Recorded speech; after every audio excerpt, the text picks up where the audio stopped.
ఆయన చేతిలో పెన్, హీరోల చేతిలో గన్ లాంటిది.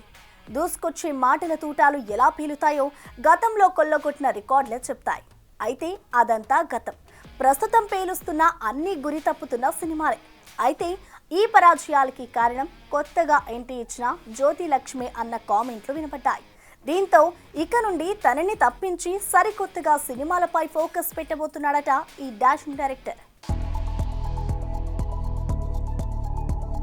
కెరీర్ మొదట్లో తనదైన సినిమాలతో రికార్డులని కొల్లగొట్టిన పూరి ప్రస్తుతం తన సినిమాని హిట్ ట్రాక్ పెట్టలేక తెగ సతమతమైపోతున్నాడు. వరుస సక్సెస్ లతో ఉన్న పూరి చార్మితో జ్యోతిలక్ష్మి సినిమాని తీసిన సంగతి తెలిసిందే. ఆ సమయంలో వీరిద్దరి మధ్య ఉన్న ఫ్రెండ్షిప్ ముదరడంతో ఇద్దరూ కలిసి పూరి కనెక్ట్స్ అంటూ ప్రొడక్షన్ హౌస్ ని స్థాపించారు. పూరి దర్శకత్వం వహించే ప్రతి సినిమాకి చార్మి ప్రొడక్షన్ సైడ్ కంట్రోల్ చేస్తూ వచ్చింది. అయినా ఈ పూరి కనెక్ట్స్ అంతగా కనెక్ట్ కాకపోవడంతో వీరిద్దరి మధ్య దూరం పెరిగిందని, ఇకపై నుండి వేరువేరుగా ప్రాజెక్ట్స్ చేయాలని నిర్ణయించుకున్నారన్న వార్తలు గట్టిగా వినిపిస్తున్నాయి. వరుస ఫ్లాప్ల తర్వాత పూరి ప్రొడక్షన్ వైపు వెళ్లకుండా కేవలం డైరెక్టర్ గానే నెక్స్ట్ సినిమా చేయాలని ఆలోచనలో ఉన్నట్లు తెలుస్తుంది.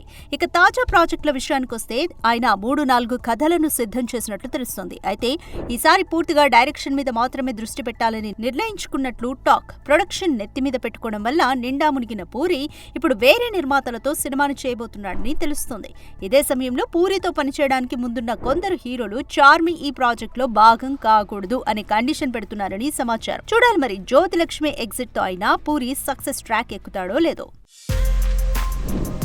For more videos like this, subscribe Big TV channel.